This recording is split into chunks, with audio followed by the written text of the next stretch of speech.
Oke, mari kita lanjutkan. Jadi untuk mengantisipasi software development ini yang dimulai dari requirement sampai dengan maintenance, kita membutuhkan kontrol untuk melawan yang namanya program threat, ancaman program. Jadi controlling atau mengontrol ini itu melawan program threat, ancaman program, lebih efektif selama software development process itu dilaksanakan. Jadi dimulai dari desain, implementasi itu ada namanya kontrol. Jadi setiap ada mereka melakukan requirement, kemudian kontrol, desain, kemudian dikontrol, implementasi, kemudian dikontrol, terus sampai level ke maintenance. Jadi cara yang pertama adalah untuk melawan program itu dengan melakukan controlling pada setiap proses software development itu. Kemudian cara yang lain, kita dapat menggunakan namanya modularity. Modular software itu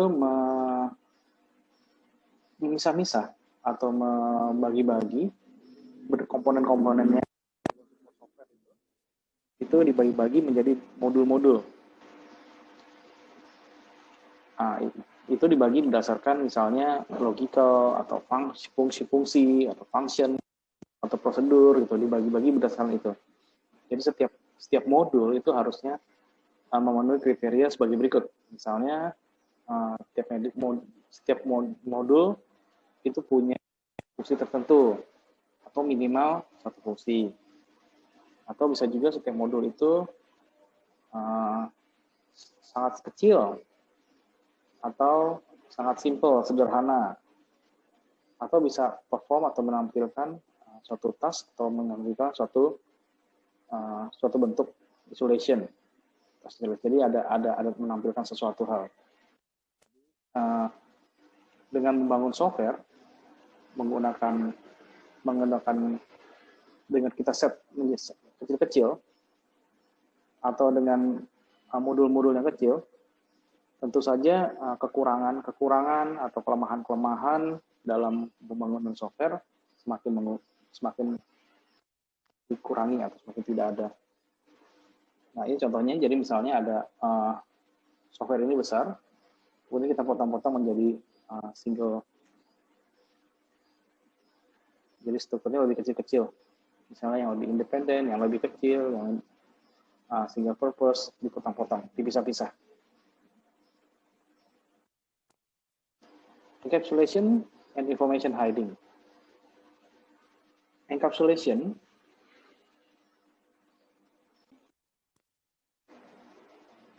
merupakan satu cara penggabungan. Kalau encapsulation dalam arti bahasanya adalah penggabungan. Kalau menggunakan modularity itu dipisah-pisah, pecah-pecah. Encapsulation digabung-gabung, jadi program, practice, misalnya modul yang sudah ada, yang sedang bekerja, atau dari modul yang lain, itu bisa di-encapsulate atau digabung-gabungin. Nah, information hiding ini hampir sama dengan encapsulation, tetapi lebih berfokus atau lebih refer ke data value, jadi lebih ke datanya, cara penyimpanan data, editing data, seperti itu. Jadi lebih ke data yang nilai datanya itu sendiri.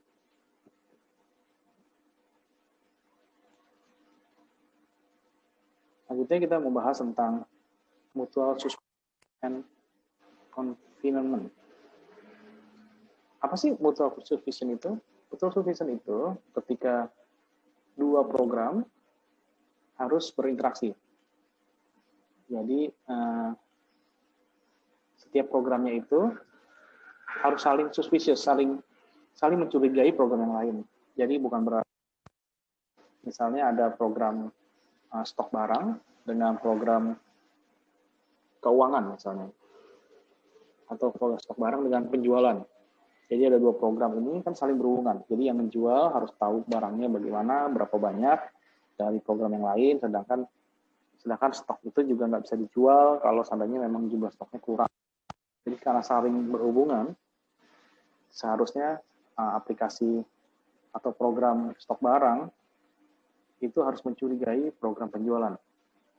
Jangan-jangan itu bukan program penjualan yang benar, gitu. Mungkin aja program penjualan yang lain yang mau ngambil datanya program penjualan, program stok barang. Nah, harus ada kecurigaan. Jadi program harusnya nggak percaya program yang lain dalam menggunakan, mengambil, mengedit, bahkan menghapus data itu sendiri. Nah, jadi program itu, setiap program itu harus melindungi dirinya sendiri. Supaya apa sih? Dia melindungi sendiri, supaya nggak semua orang, nggak semua program itu bisa menggunakan dirinya. Jadi tidak kita limited, kita batasi aksesnya. Jangan lupa program itu sendiri bisa ngecek atau melakukan validasi input value dari program lain yang mau mengaksesnya. Bagaimana dengan confinement? Confinement itu program yang suspect being untrustworthy. Jadi disuspek karena ketidakpercayaan oleh komputer in order to protect the system and other program. Jadi upaya ini adalah supaya melindungi software lain atau program lain di dalam suatu sistem operasi. Kalau contohnya, kalau kita mengirim data misalnya lewat email, kadang-kadang tidak ada virus, dia mengenali itu sebagai virus, sebagai ancaman. Gitu, seperti itu. Atau kita kadang-kadang mengcopy suatu file, tiba-tiba file itu, loh kok hilang ya? Ada yang hilang katanya, seperti itu. Jadi langsung program itu langsung suspek. Dia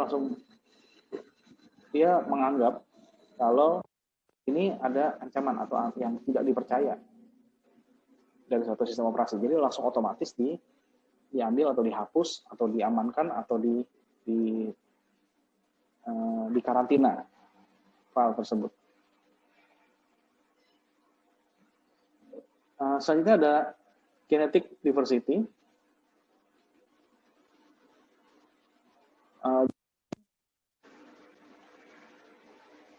Security itu cara yang lain adalah kita menggunakan keamanan. Kalau keamanan itu bahaya, kita bisa menggunakan teknologi lain, bukan hanya satu vendor.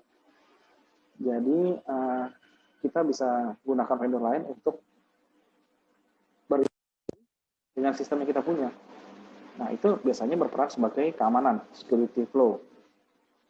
Itu program. Jadi kalau kita punya aplikasi, biasanya misalnya yang tadi itu program penjualan. Nah, untuk login kita bisa serahkan kepada orang lain atau bisa dengan vendor lain untuk mengawasi bagian keamanannya aja. Jadi vendor itu membuat suatu aplikasi program yang memang tujuannya untuk mengamankan program yang ada. Jadi kita percaya dengan vendor itu. Vendor lah yang akan menahan kalau ada serangan, kalau ada hacker, atau ada cracker, atau ada dangers yang lain, berbahaya lain, vendor itulah yang akan bertanggung jawab untuk di bagian security-nya. Nah, di sini disarankan kalau bisa jangan pakai satu vendor atau single vendor, tapi beberapa vendor di dalam satu aplikasi. Misalnya di depan vendor berbeda. Terusnya untuk pengecekan, untuk bagian pembayaran gitu, nah itu vendornya juga beda juga. Jadi kalau bisa jangan satu, bahkan 2 atau 3 lebih atau lebih. Memang security flow itu memang cukup dalam sebuah program untuk mengimpact, untuk mempengaruhi program yang flow-nya itu berintegrasi dengan program yang lain.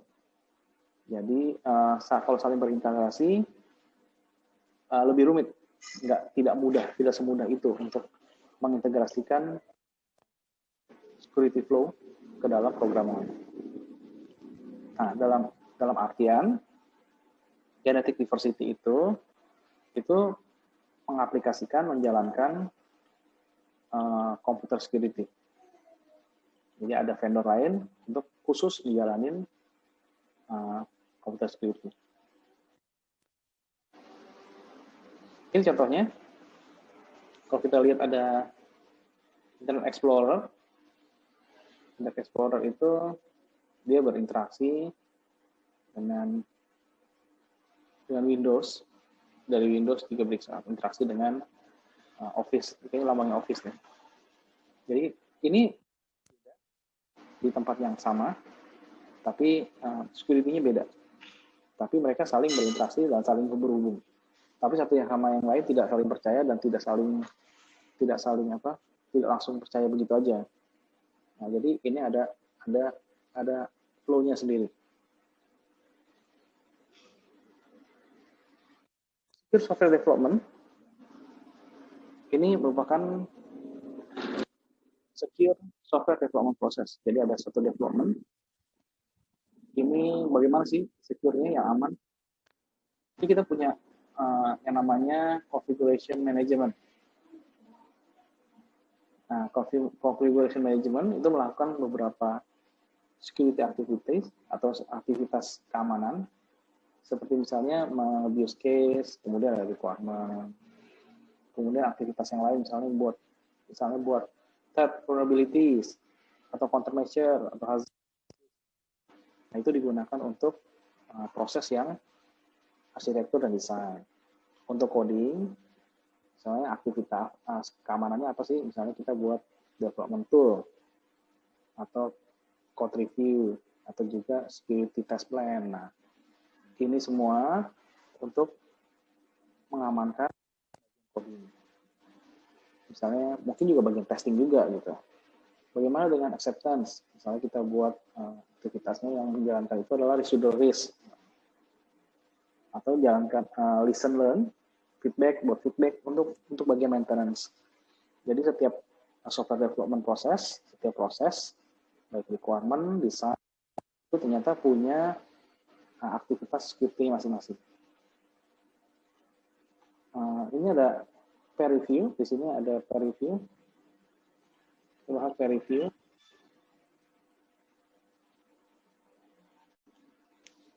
Oke, langkah selanjutnya untuk menangkal vulnerabilities dari sebuah aplikasi atau software adalah dengan menggunakan peer review.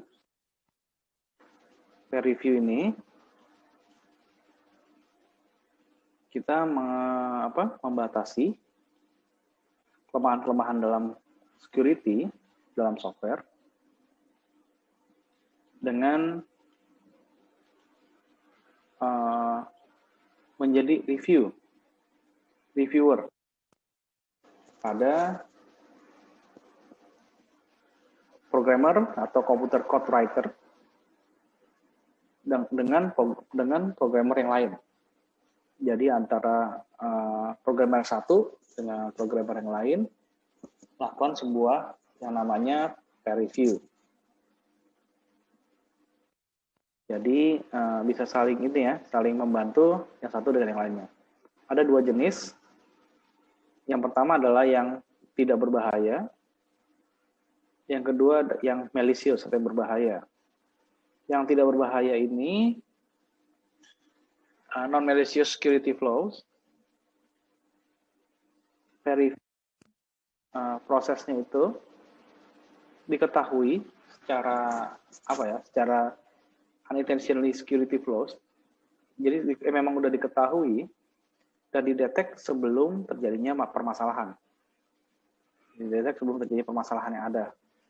Jadi seringkali si writing software sewaktu programmer itu menulis aplikasi, programmer itu terkadang seringkali bisa menjadi buta.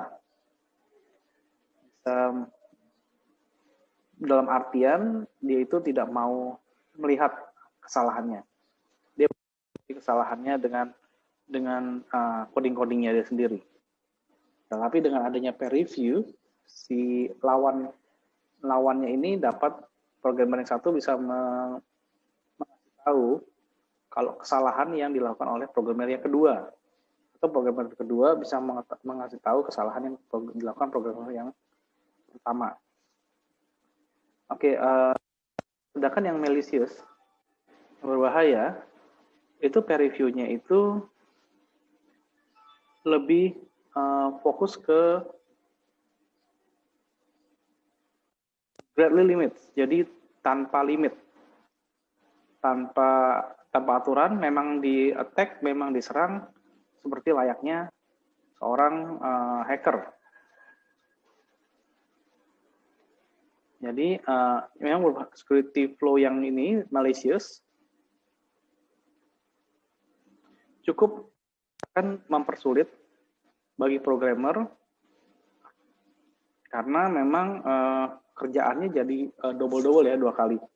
Jadi yang kalau belum selesai, tiba-tiba udah diserang lagi. Dan memang menghancurkan, merusak atau menghancurkan. Kalau yang pertama kan hanya mereview aja, kemudian ini diperbaiki. Tapi kalau kedua enggak, memang diserang beneran serang. Nah itu kerjaannya akan jadi lebih sulit dan lebih apa ya? Lebih lama nanti kerjanya. Jadi udah langsung belum apa udah perbaiki, belum apa tuh perbaiki gitu. Jadi kadang suka nggak maju-maju progresnya. Kalau yang pertama sebaiknya begini ya, sebaiknya begitu ya, seperti itu. Oke, vulnerability selanjutnya adalah kita menggunakan fault detection dan fault toleransi. Toleransi kesalahan, deteksi kesalahan dan deteksi dan toleransi kesalahan. Idealnya, secara ideal, program yang dihasilkan itu seharusnya dikatakan tidak ada salah, atau dikatakan di sini adalah fault free. Tapi kenyataannya kita lihat di semua program itu bahkan lebih fail time to time, dari waktu ke waktu bahkan banyak kesalahan. Kenapa sih begitu? Karena itu simple aja. Kalau programmer itu not feasible to test a program, jadi memang nggak dites programnya. Jadi very possible untuk combination of state of data in every possible. Jadi setiap kombinasi state atau setiap kombinasi data itu tidak dites, nggak diuji. Jadi makanya ketika ada sudah dilepas di umum, ternyata memang banyak kesalahan. Memang karena tidak diuji, nggak dites. Software seharusnya harus didesain untuk mengantisipasi semua, mendetek semua kesalahan, dan untuk menghandle kesalahan itu secara elegan, begitu. Jadi kalau kerusakan atau disruption, jadi setiap ada error atau disruption atau kerusakan yang dilakukan oleh user, harusnya bisa diminimalisir, bisa diperkecil kemungkinannya. Dan kesalahan ini harusnya langsung bisa di-isolated atau diamankan, atau bisa ditangani dari from spreading, jadi lebih besar lagi. Jadi langsung bisa di-handle dan ditangani agar nggak semakin permasalahan semakin besar lagi. Vulnerability selanjutnya adalah kita menggunakan configuration management. Jadi untuk menangkal vulnerability, kita menggunakan configuration management. Nah, ini selama software development process selama melakukan development, selama proses pengembangan software, ini sangat penting sekali untuk keep track, jadi sesuai dengan jalurnya ya. Siapa membuat dan mencoba untuk merubah program. Ini bisa dilakukan dengan cara melakukan configuration manajemen konfigurasi namanya. Jadi kalau ada dua programmer untuk mengerjakan software development dengan develop software,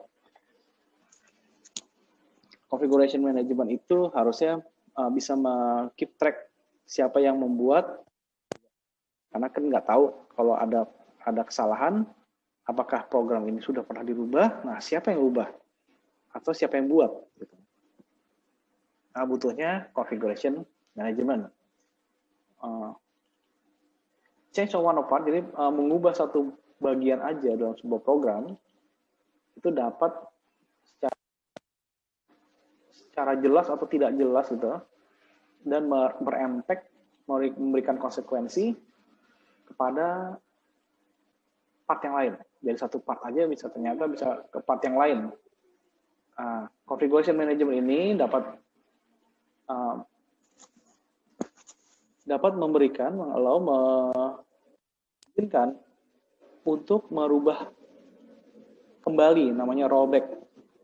Jadi misalnya udah dibuat program aplikasinya, kemudian ternyata terjadi suatu kesalahan, maka bisa di rollback atau dikembalikan ke sebelum diubah-ubah gitu. Configuration management ini secara umum itu sangat penting kalau kamu ngedevelop large software development project. Jadi project ngedevelop, mengembangkan project software yang besar. Mengembangkan aplikasi software program yang open source. Jadi configuration penting sekali ya. Tapi kalau kalian punya hanya develop project yang kecil-kecil, yang tidak membutuhkan banyak orang, jadi sebaiknya configuration management memang tidak terlalu perlu gitu. Karena cuma satu orang yang ngerjain gitu. Kalau yang lebih, nah kita butuhkan namanya configuration management. Nah ini ada beberapa software development security control yang perlu diketahui. Yang pertama adalah hazard analysis. Jadi ini merupakan suatu set semantik teknik yang didesain untuk mengetahui sistem state yang hazardous yang ada hazard peringatan.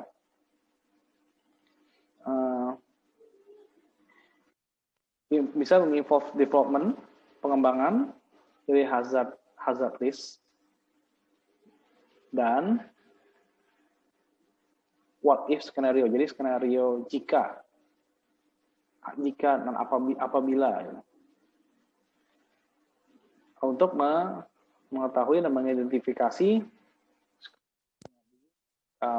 kelemahan dalam security dalam suatu aplikasi atau software. Yang kedua dengan menggunakan prediksi. Nah, prediksi ini merupakan suatu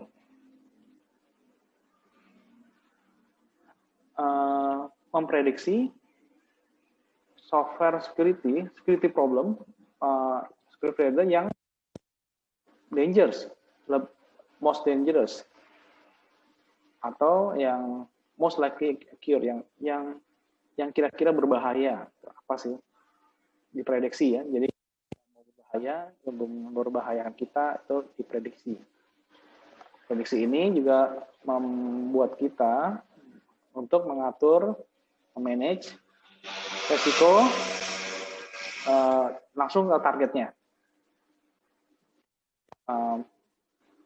Kita membatasi tentang resources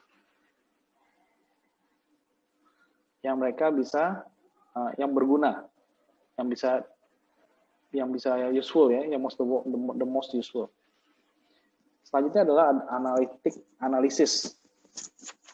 Analytic analysis itu memeriksa sebuah program code atau desain spesifikasi untuk evidence of potential security threat. Jadi untuk bukti-bukti kalau ada ancaman security yang potensial. Jadi yang ini berpotensi untuk ngancem nih gitu. Jadi static analysis ini diperlukan. Jadi kita perlu untuk deploy sebuah sistem yang fokusnya itu ke control flow data, terusnya sama ke data struktur. Jadi static analysis ini lebih mengexamine, memeriksa program codingnya yang fokusnya ke control flow, dan data struktur. Selanjutnya ada analysis of mistake. Nah, analysis of mistake ini kita menganalisis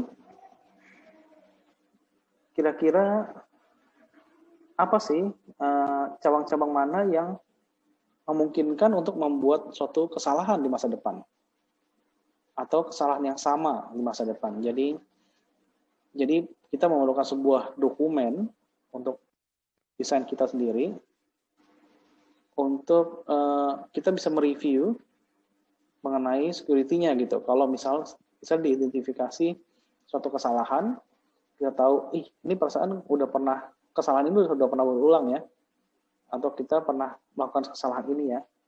Nah, kita perlu untuk analysis of mistake. Nah, selanjutnya ada testing.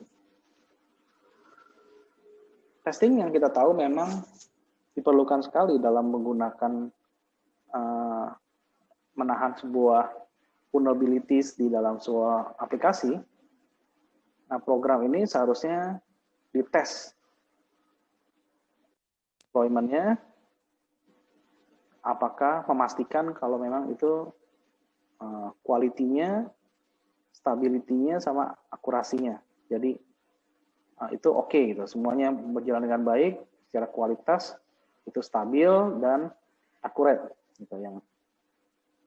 Nah, pertama adalah menggunakan unit testing. Unit testing itu sebuah testing yang mengetes secara functionality apa aja sih each komponen. Jadi unit ini kan ya. Jadi setiap komponen, setiap unit itu dites apanya, fungsionalitasnya atau behavior-nya dites. Nah, bukan program secara besar ya, tapi hanya unitnya saja. Yang kedua adalah integration testing. Integration testing ini testing di mana kita mengetes sistem yang interact with one another, artinya yang komponen yang tadi, yang setiap unit itu berinteraksi dengan komponen yang lain. Jadi misalnya ada unit pertama, ada unit kedua, kemudian unit pertama itu apakah dia berinteraksi dengan unit kedua atau berpengaruh tidak nih? Gitu. Unit pertama misalnya dia masukkan sebuah data quantity. Unit kedua dia mengecek apakah kuantitinya itu ada atau tidak. Jadi ketika data dimasukkan di unit pertama memberikan dampak nggak sih ke unit kedua atau sebaliknya. Ketika data dimasukkan ke unit kedua atau dilakukan ke unit kedua berinteraksi nggak sih ke unit pertama, seperti itu. Testing sendiri hanya satu, tapi integrated testing itu antara dua atau tiga lebih unit. Function testing ini yang kita uji fungsinya. Bagaimana fungsi itu bisa perform, bisa menjalankan fungsi itu sesuai dengan apa yang kita harapkan atau sesuai dengan apa yang kita desain. Selanjutnya adalah performance testing. Performance testing itu adalah mengevaluasi sistem apakah sesuai dengan performance standarnya. Kita mempunyai source standar, ketika udah dijalankan sesuai nggak? Gitu. Apa jangan-jangan lama setelah apabila aplikasi itu dijalankan cukup lama, kemudian misalnya membuat hard disk atau hardware menjadi berat atau menjadi malah ngehang gitu. Apakah membuat itu atau bagaimana gitu? Bagaimana performance testingnya? Atau bisa merusak komputer yang lain seperti itu. Nah, itu dicek semuanya, panasnya, cepatnya, terusnya stabilitasnya itu dari performance testing. Selanjutnya ada acceptance testing. Nah, acceptance testing ini kita mengevaluasi sebuah sistem itu atau menguji sebuah sistem itu berdasarkan apakah aplikasi kita itu bisa diterima ke customer sesuai dengan requirement yang ada. Jadi acceptance testing ini sebelum kita bikin aplikasi kan kita ada namanya dokumen requirement-nya. Kemudian kita bikin aplikasi, sudah bikin aplikasi, kemudian kita berikan ke customer. Customer itu akan menguji dan mengetes, melakukan evaluasi bersama kita juga, apakah ini sesuai dengan requirement yang awal nggak sih? Seperti itu. Kalau memang sesuai dengan requirement yang awal, memang sudah lolos dari acceptance testing. Nah, testing yang lain banyak sekali, antara lain ada installation testing. Installation testing ini itu kita mengevaluasi sebuah sistem atau aplikasi yang sudah kita bikin, itu kemudian kita instalkan ke beberapa PC, apakah bisa jalan atau tidak, apakah bisa berfungsi dengan baik atau tidak. Jadi biasanya yang diinstalkan atau yang bisa di-deploy itu biasanya itu yang final product. Jadi yang produk kita yang udah selesai, yang udah jadi, kemudian dicoba diinstalkan ke banyak hal. Misalnya dijalankan di laptop tipe berapa, nah hasilnya bagaimana. Laptopnya kecil, laptopnya besar bagaimana, dijalankan di operating system Windows gimana gitu. Coba diinstalkan ke handphone, jalan nggak gitu, atau bagaimana. Itu semua dalam itu dalam testing, namanya installation testing. Selanjutnya adalah namanya black box testing. Black box testing ini memastikan kalau sistem yang di input itu sesuai dengan harapan outputnya. Misalnya contohnya kita ada dua field username sama password. Kemudian kita masukin username-nya salah, password-nya benar. Kemudian kita tekan login. Apakah output-nya itu sesuai dengan apa yang kita harapkan? Gitu? Harusnya kan output-nya tidak masuk ke dalam sistem. Nah, itu baru yang benar, yang tidak sesuai dengan. Kalau output-nya masuk ke dalam sistem, itu berarti tidak sesuai dengan apa yang kita harapkan. Jadi output-nya tidak sesuai dengan value yang ada, yang kita generate. Selanjutnya ada testing atau disebut dengan clear box. Nah, clear box ini menguji atau mengetes program berdasarkan internal strukturnya atau knowledge-nya yang sudah didesain. Kalau yang black box dari luar, jadi input sama output-nya dimasukkan, kemudian keluarnya bagaimana. Kalau white box testing justru bukan di tampilan utamanya, tapi di dalamnya. Jadi lebih ke internal strukturnya. Jadi diuji if-nya bagaimana. Biasanya diuji di white box testing itu semua ada kondisinya. Ada true false-nya. Itu semua diuji di setiap codingnya. Jadi misalnya kalau ada if A gitu, apakah sesuai atau tidak. Nah, Selanjutnya adalah penetration testing. Penetration testing ini sebuah testing dengan menggunakan simulasi attack.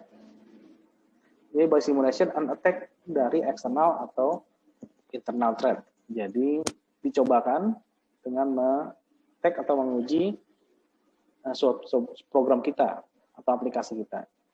Itu disebut dengan penetration testing. Computer security kita ke sini, ke penetration testing. Lebih ke sana, lebih ke arah sini ya. Oke, selanjutnya ada regression testing. Regression testing ini itu mengetes, menguji apakah semua sistem, apakah fungsi dari semua sistem itu bekerja dengan baik setelah ada perubahan. Setelah ada perubahan itu menggunakan regression testing. Jadi misalnya kita membuat ada perubahan tertentu, tiba-tiba apakah ini berpengaruh nggak dengan fungsi yang lain atau berpengaruh dengan kondisi yang lain nggak? Nah, itu menggunakan regression testing. Karena terkadang banyak sekali ketika merubah satu fungsi dalam suatu sistem, ya malah fungsi yang lain tidak berguna atau tidak kepakai. Ya. Nah, ini ilustrasi black box testing. Jadi ada software program di tengah-tengah. Kemudian kita masukkan menginput satu nilai. Misalnya yang tadi itu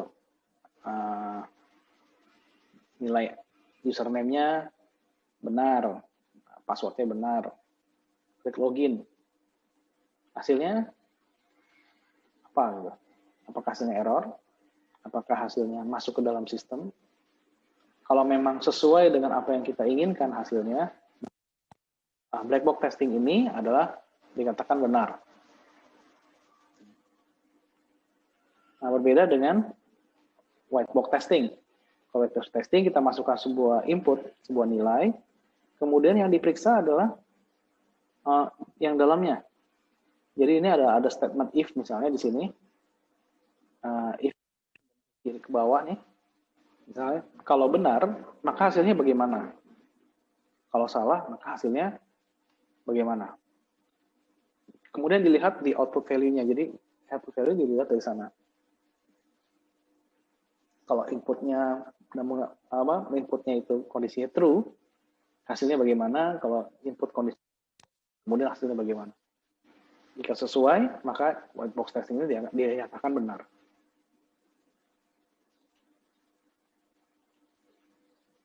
Oke, yang terakhir tentang software development standard. Jadi pada dasarnya development control itu yang kita lakukan itu yang di atas untuk mencegah vulnerability dari sebuah software itu semua tidak menggaransi kita, tidak memastikan kita, tidak pasti kalau program itu yang sudah dilakukan itu mempunyai program itu atau benar-benar aman. Tidak. Cara-cara di atas itu merupakan cara-cara kita mengurangi kesalahan.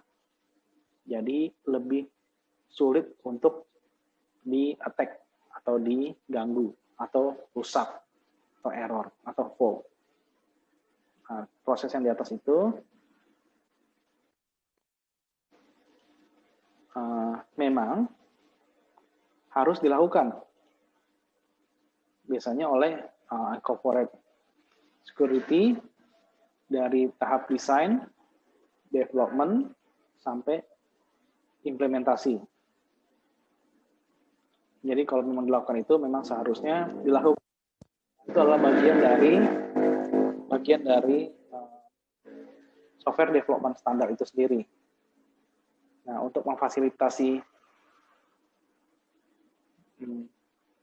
kualitas software itu yang baik atau sebuah culture dari security, jadi yang lebih berkualitas, agar software kita lebih berkualitas, Dan juga software kita itu bisa dikembangkan, di-develop menurut standar yang ada. Jadi harapannya adalah ketika di-develop memenuhi segala kriteria yang vulnerability yang di atas ini, itu harapannya akan semakin sulit, akan semakin rumit terjadi kesalahan, akan jadi semakin sulit untuk di-attack dan di-hack program kita, dan tentu saja kualitas software kita jadi lebih baik. Oke, gitu dulu teman-teman. Nanti kita lanjut lagi ke sesi selanjutnya. Poin keempat.